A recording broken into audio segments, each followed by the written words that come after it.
Kami dari kelompok 10 kelas 9 KWK Bahasa Indonesia yang beranggotakan saya Syifa Ramadhani dengan NIM 2410112161. Saya Nurul Syabani Anifa dengan NIM 2410442007. Saya Rudi Pansyah dengan NIM 2410441022. Saya Olivia dengan NIM 2410441012. Baik, pada kesempatan kali ini kami akan mempresentasikan hasil dari proyek yang kami lakukan. Pada proyek kali ini akan disampaikan oleh Rudi Pansyah. Kepada Luki, dipersilakan.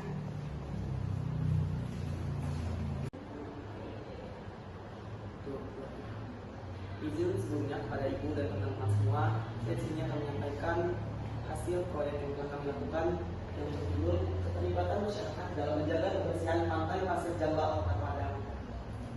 Lanjut. Jadi, di sini kami mengambil latar belakang, di mana di bagian latar belakang tersebut kami akan menjelaskan bagaimana kondisi secara umum ataupun tentang pantai Pasir Jamba tersebut. Latar belakang, pantai Pasir Jamba merupakan salah satu ikon pariwisata Kota Padang yang sangat terkenal dan menjadi daya tarik wisatawan lokal maupun mancanegara. Seiring meningkatnya jumlah pengunjung, masalah sampah menjadi semakin serius dan mengancam keindahan dan kelestarian pantai Pasir Jamba. Sampah berasal dari berbagai sumber, seperti pengunjung yang tidak bertanggung jawab dalam membuang sampah, aktivitas nelayan, dan kurangnya fasilitas pengolahan sampah yang tidak memadai. Kesadaran dari masyarakat sekitar dan pengunjung merupakan salah satu hal yang paling dibutuhkan untuk pengolahan sampah sehingga dapat menciptakan lingkungan yang bersih dan terlihat lebih indah. Topik ini sangat menarik perhatian kami untuk dilakukan penelitiannya yang bertujuan untuk meningkatkan kesadaran masyarakat tentang pentingnya menjaga kebersihan pantai sebagai upaya untuk melestarikan lingkungan. Meningkatnya jumlah pengunjung seringkali diimbangi dengan masalah kebersihannya, seperti penumpukan sampah yang dapat merusak ekosistem laut dan mengurangi daya tarik pantai Pasir Jamba tersebut. Lanjut. Dari latar belakang, kami mengambil rumusan masalah yang berisi 3 pertanyaan. Yang pertama, apa yang harus dilakukan agar pantai Pasir Jamba menjadi lebih bersih? Yang kedua, bagaimana kesadaran masyarakat sekitar terkait kebersihan pantai Pasir Jamba? Yang ketiga, bagaimana cara meningkatkan kesadaran mengenai pentingnya kebersihan pantai kepada masyarakat sekitar, yaitu daerah area pantai Pasir Jamba. Lanjut. Dari rumusan masalah, kami mengambil tujuan penelitian. Yang pertama adalah upaya yang harus dilakukan agar pantai Pasir Jamba menjadi lebih bersih. Yang kedua, meningkatkan kesadaran masyarakat sekitar terkait kebersihan pantai Pasir Jamba. Dan yang ketiga, meningkatkan kesadaran dengan memberikan contoh tindakan seperti membersihkan pantai Pasir Jamba dengan anggota kelompok kami. Lanjut. Manfaat dari penelitian yang telah kami lakukan yaitu untuk meningkatkan kesadaran masyarakat terkait pentingnya menjaga kebersihan pantai, menciptakan lingkungan pantai yang terlihat bersih dan indah, dan menciptakan kenyamanan bagi pengunjung pantai yang mengunjungi pantai Pasir Jamba. Lanjut. Selanjutnya yaitu metode penelitian. Kami menggunakan metode penelitian kualitatif untuk mengeksplorasi persepsi, pemahaman, dan pengalaman masyarakat sekitar terkait kebersihan dan kelestarian pantai. Melalui wawancara, kami bisa menggali alasan mendalam mengapa seseorang memiliki kesadaran tertentu terhadap kebersihan pantai Pasir Jamba. Populasi, kami akan mewawancarai yaitu pedagang pesisir pantai dan juga pengunjung yang mengunjungi pantai Pasir Jamba. Survei, yaitu dengan cara wawancara kepada para pedagang dan pengunjung di sekitar pantai Pasir Jamba untuk mengumpulkan data kualitatif mengenai pandangan mereka terhadap pentingnya menjaga kebersihan pantai Pasir Jamba. Observasi langsung, yaitu dengan cara mengamati kondisi kebersihan di sekitar pantai Pasir Jamba. Dan ini kita akan masuk ke bagian landasan teori.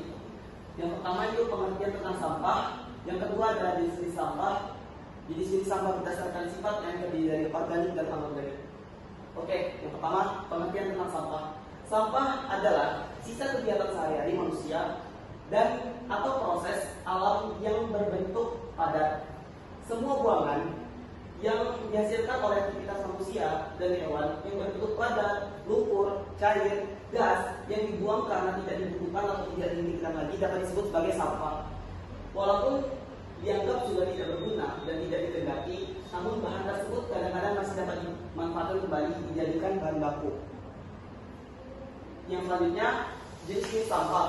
Yang pertama, jenis sampah berdasarkan sifatnya yang terdiri dari sampah organik dan sampah anorganik.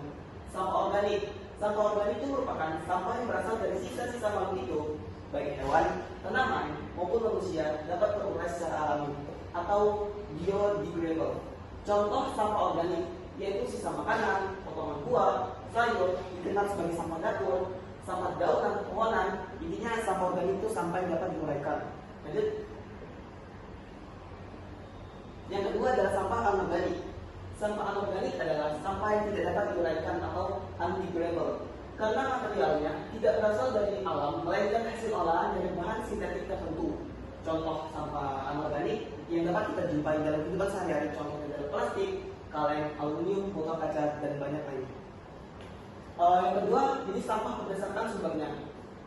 Yang pertama, sampah dari alam. Sampah alam merupakan contoh sampah yang terurai secara alami. Contohnya daun gugur, patahan dahan atau ranting, buah yang belum matang dan jatuh ke tanah. Itu merupakan contoh dari sampah alam. Yang kedua, sampah manusia. Jenis sampah ini bersumber dari manusia, berasal secara langsung atau disebut sebagai juga kotoran manusia. Contohnya seperti cairan urine dan feses. Sampah manusia itu mengandung zat yang tidak baik dan membahayakan lingkungan sekitar apabila tidak diolah dengan baik. Dan yang ketiga, sampah konsumsi. Sampah konsumsi adalah sampah yang berasal dari konsumsi manusia, seperti sisa makanan, plastik, dan pemakaian rumah tangga seperti deterjen. Lanjut ke bagian hasil penelitian. Dari wawancara yang telah kami lakukan, kami menemukan responden sebanyak 10 orang yang terdiri dari 5 orang pengunjung dan 5 orang pedagang. Dan kami menanyakan beberapa pertanyaan kepada pengunjung dan pedagang tersebut. Pertanyaan pertama tuh, apa yang Anda ketahui tentang kondisi kebersihan pantai Pasir Jambak saat ini?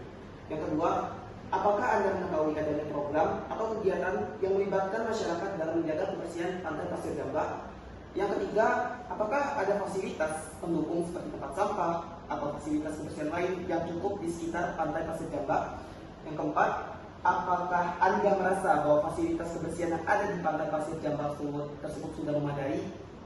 Dan yang kelima, apa partisipasi Anda dalam rangka menjaga kebersihan pantai sebagai pedagang ataupun sebagai pengunjung? Dari 5 pertanyaan tersebut dapat kita ambil kesimpulan dari jawaban ke 10 responden tersebut. Yang pasti, kita sebagai pengunjung dan pedagang harus menjaga kebersihan pantai Pasir Jambak. Itu merupakan salah satu hal yang paling penting di area pantai Pasir Jambak. Kita harus menjaga kebersihan dengan cara membuang sampah pada tempatnya. Tetapi pada kasus ini, pantai Pasir Jambak itu memiliki sedikit sekali tempat sampah yang ada di sekitar pantai Pasir Jambak. Tempat sampah utama di tempat sampah utama yang ada di daerah pantai Pasir Jambak itu hanya berupa tempat besar yang jumlahnya hanya 1. Itu sangat kurang sekali jika dibandingkan dengan jumlah pedagang di pantai Pasir Jambak yang amat sangat banyak. Kita sebagai pengunjung maupun sebagai pedagang harus lebih memperhatikan kebersihan pantai, yaitu dengan cara menghimbau pemerintah daerah maupun menghimbau pada masyarakat di sekitar daerah pantai Pasir Jambak untuk lebih meningkatkan fasilitas kita dengan cara menambah tempat sampah di sekitar tempat pantai Pasir Jambak dan juga dengan cara menambahkan tempat sampah besar. Tempat sampah besar itu bisa digunakan untuk membuang sampah keluar dengan menggunakan mobil, yang otomatis dengan ide seperti itu, pantai Pasir Jambak itu dapat dijaga kebersihannya menjadi jauh lebih bersih dibanding yang sebelum-sebelumnya. Selain itu, selain dari fasilitas dan juga kesadaran juga sangat penting untuk menjaga kebersihan pantai Pasir Jambak. Kesadaran masyarakat, pengunjung dan pedagang itu penting, dikarenakan jika pengunjung membuang sampah sembarangan, otomatis pantai Pasir Jambak akan tetap begitu ataupun lebih parah lagi sampahnya. Kita dapat melihat berbagai macam sampah plastik yang berserakan. Jika kesadaran pengunjung ataupun pedagang itu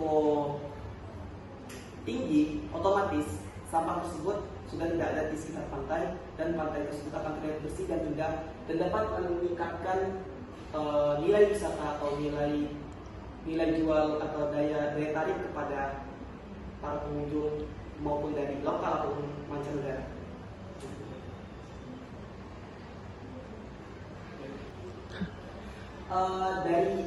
Dari itu kita dapat melihatkan fasilitas yang masih kurang dan juga kesadaran yang masih kurang dari pengunjung dan juga pedagang di daerah atau area pantai Pasir Jambak.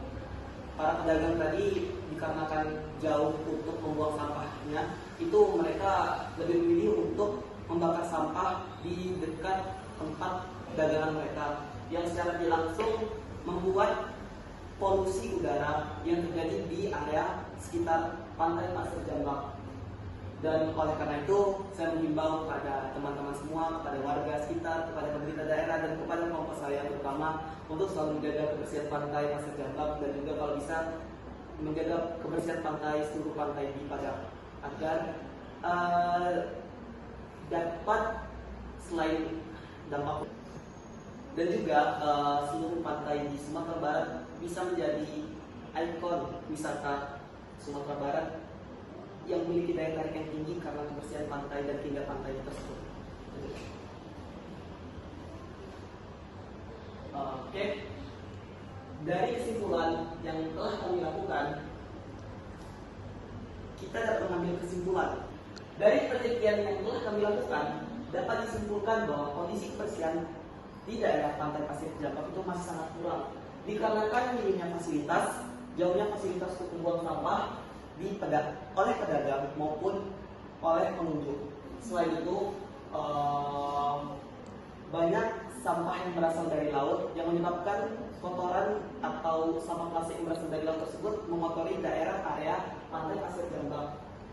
Dan juga tidak adanya program pembersihan dari pemerintah daerah yang rutin untuk membersihkan pantai Pasir Jambak tersebut. Kesadaran masyarakat sekitar pun ataupun pengunjung masih kurang yang menyebabkan di daerah atau area pantai Pasir Jambak masih terlihat banyak sekali sampah plastik yang dibersihkan. Oleh karena itu, kita harus membuat suatu program untuk membersihkan pantai Pasir Jambak agar terlihat lebih bersih dan indah. Oke, luaran atau hasil dari yang dibuat yaitu kami menghasilkan sebuah poster yaitu dengan tema atau dengan judul "Ayo Jaga Kebersihan Sampah di Sekitar Pantai" yang terdiri dari beberapa subbab. Ada 4 subbab. Yang pertama adalah buanglah sampah pada tempatnya yang telah disediakan, dukung upaya konservasi, jaga kebersihan pantai, dan satu lagi edukasi dan peduli. Subbab pertama, buanglah sampah pada tempatnya yang telah disediakan. Jaga kebersihan, cerminkan kepedulian, buanglah sampah pada tempatnya agar lingkungan sehat, indah, dan nyaman untuk kita semua. Yang kedua, dukung upaya konservasi. Berpartisipasilah dalam kegiatan-kegiatan konservasi laut untuk kampanye bersih-bersih pantai. Yang ketiga, jagalah kebersihan pantai. Jangan tinggalkan sampah di pantai, bawa pulang sampah Anda dan buang di tempat yang telah disediakan. Dan yang terakhir, kita edukasi dan peduli. Sebarkanlah kesadaran tentang kebersihan pantai, terutama di daerah pantai Pasir Jambak. Baik, terima kasih kepada Lucky yang telah menyampaikan hasil dari penelitian proyek yang telah melakukan. Sekian presentasi dari kelompok kami. Mohon maaf apabila ada kesalahan baik kata maupun tindakan. Wabillahi taufiq wal hidayah. Wassalamualaikum warahmatullahi wabarakatuh. Sudah,